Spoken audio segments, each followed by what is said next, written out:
is it, or if it is at all, with the Eric Armstead just not being able to work and then having a back injury? I mean, it's, he's a veteran who, ultimately he'll probably know how to get himself ready to go. I would hope, the key is just making sure that he's healthy and ready to go for the first game, and ultimately it's a long season, as we know. Now, not to say that early ones aren't obviously as important as late ones, but it is a long season, and we're really just trying to get him to be as healthy as possible. Do you expect him to be good to go by week 1? Yeah, I would think so. It's hard for me to say right now. And then last thing on this, with Mason Smith out as well, that kind of creates a little bit of a depth issue, I would imagine. Just what are the challenges you guys are working through? Yeah, we just signed Austin Johnson, so made a nice play already in the team run today. So, brought in some depth and competition. We'll continue to get those guys some great reps. I felt the D-line a little bit more today. Impact, whether it was in the run game or in some of the protection stuff. I just kind of felt more of a presence and a rush. So that was encouraging, right? And it's great to get those guys some reps, but we absolutely need to continue to improve. Coach Jordan Lewis with a pick today. Yeah. I mean, what's he brought to this defense? I mean, as you guys see, it's every day something, right? It's every day it's making a play, right? And there's only so much, right, within a scheme that you can teach and coach. Ultimately, they have to go out and make plays. And he just continues to be a steady, consistent professional that communicates at a high level. He brings a calmness to our back end.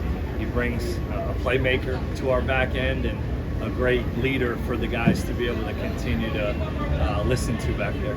First day of...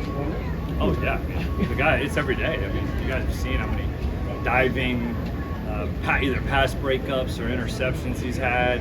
I had so much respect for him coming. When we played him in Tampa this year, he made an unbelievable interception that basically sealed the game in their favor. And he's just come here from the moment we sat down and talked to my office till now. It's been exactly what he has said he wanted to do, and what we also wanted from him, from a veteran leader, professional, show some of these guys the way. And he's taken that role on and ran with it. Evaluate first day of Travis, having Penny going back and forth, and that final team period, you didn't see him. Was that just situational? Just 4-minute stuff. We weren't playing in any 11 personnel, so he's still learning 12 personnel, other positions, so that he can continue to get in right in some of those personnel groupings.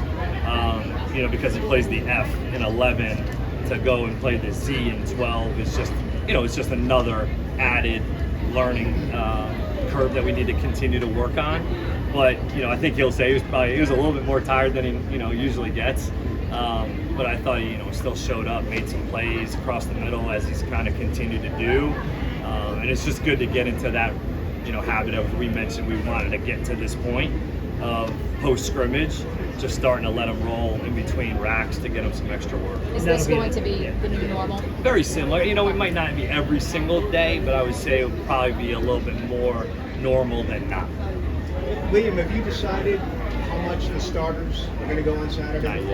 Not yet. We're still working through it. We wanted to kind of get through these next 2 padded days to evaluate, see where we're at as a group before making that decision. We've obviously had conversations as a staff and with Tony and James as well, but we're going to let these 2 days play out, see what it looks like, and make a decision from there. Does it make sense to talk with the other team about ones, or is this just something that... Yeah, it almost feels like it's not a perfect science with 3 games compared to 4. Yeah, I texted Coach Tomlin last night, so we're touching base today at some point here to just get on the same page, about what they're doing, what we'd like to do ultimately.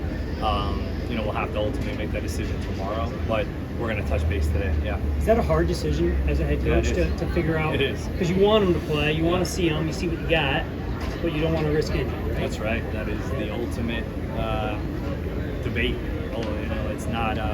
Obviously, came from being in LA. It was, your ones and twos don't really play, right? And so you're ultimately playing with a lot of younger guys, which is kind of that's the whole selling point in LA is you do that and it helps you get, CFAs and get guys to come in because you're going to get a lot of great quality reps and film. Whereas in Tampa, we played some of the guys and got some quality work. So it's definitely a difficult decision that we've been wrestling back and forth with a little bit, but we'll have a better idea tomorrow. Finally going against an opponent, just how important is that for you guys in your evaluation process of the whole roster? Yeah, it's big. You don't know what you have ever, right? You really don't. You have a feel, you know what you're doing against each other. But as we saw even in the scrimmage the other night, we'd be lying if we didn't see some, bright eyes and maybe getting into guys doing some things that maybe they hadn't been doing in practice settings because we were in the stadium and there were some fans there, right? It is different to go through the pregame routine, to get into your routine of getting ready to go play a game, but also, like you mentioned, going and compete against somebody else, especially Pittsburgh, specifically on the defensive side of the ball, plays a little bit of a different structure than we do. They play differently with their D-line than we do in some ways, so it might be great for us to get some of that work. A couple of injury questions, just Jalen McLeod, kind of his status. I know he said week to week, but Yeah, I think he's more week to week than day to day. okay. Yeah. As far as then what that means for that competition at the Sam linebacker, what have you seen from guarding since he came back? Yeah, I mean, he's still just getting into the swing of things. I think he'll start to probably feel more and more like himself as the next probably week and a half go.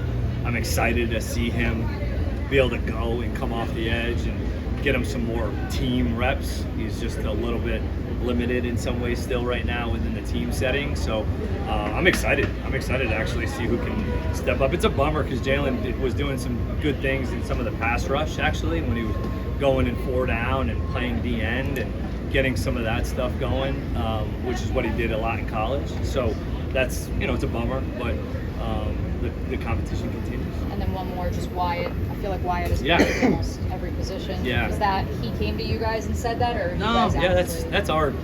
I mean, you guys have just kind of seen it since the spring. It's kind of our philosophy is moving guys around. We did it the other night as well. I mean, that's something that I thought we did a nice job in LA when Aaron Cromer was our offensive line coach. It was constant moving guys around. You ultimately want to make sure you set your groups as close to game as you can to have the time, right? Like where you can have a little bit more time to work. But it's great because you just don't know, especially at the O-line guys, right? It's when you don't have depth or guys have experience playing specific positions and a pinch happens, it is the worst feeling in the world. And so I went through it in 2022 and we had 13 different starting O-lines, which was an NFL record. Not a record you want to be known for. So since that, we have just really tried to make such a conscious effort of adding depth in there while also cross-training. Coach, what are you looking for specifically in these next couple of practices before Pittsburgh rolls into town? Less penalties. I mean, it was great. We got Alex Kemp out here, a great, referee crew out here that did a great job. We met with them as a staff at 7 a.m. this morning. They will meet with our players, this afternoon. They'll also meet with the rookies and explain some of the rule changes from college to pro this evening. And so we are making a conscious effort, and the league is making a conscious effort at detailing formations, alignments, assignments, and motions is a huge part of the rules this year. The 2 men in motion, illegal formation, shaving the line of scrimmage. It all showed up today. All the things that they are trying to emphasize. So long-winded way of answering your question, I'd like a little bit more discipline. Okay, a couple more real quickies. Coach Gruden and Coach Coughlin both here this week. What's it like just having those guys around, maybe being It's able to pick their brain? Yeah, really cool. I mean, those guys, Coach Coughlin, I grew up, a Patriots fan, so broke my heart a few times. And, Victor Cruz being my college roommate, obviously very close with Coach Coughlin, and he's been such a support for me since I've been able to have the opportunity to take this job and live here. And then Coach Gruden and I were neighbors in Tampa, so we lived in the same neighborhood.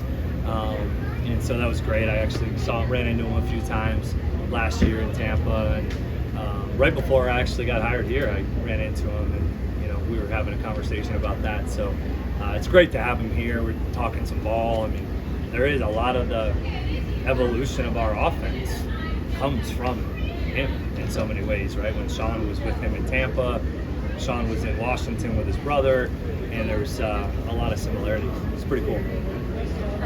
Last one. Walker Little has been consistent now at left tackle as opposed to other training camps where he's really moved around a lot. I just got off speaking to him. He said it's nice to be consistent and feel like he can really grow in that position. What have you seen out of him? Yeah, I think his run blocking has improved, I think, a lot since last year.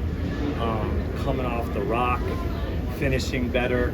I think he'll also be, the first one to tell you he's got to, work a little bit more on some of the pass pro in terms of just, timing up his hands, using his length, to his best abilities, because he does have some length. He's a long dude that is athletic as well. So needs to continue to improve. But I've been pleased with, like you mentioned, some of the consistencies, and those guys had been. I thought today was probably our worst day in a while up front in some ways, or just as an offense executing the run game. But in some of the pass protection, I was not pleased with as a group, whether it was the ball not coming out on time, not getting open on time, or not protecting well enough. But I think they, have been playing with some confidence as well.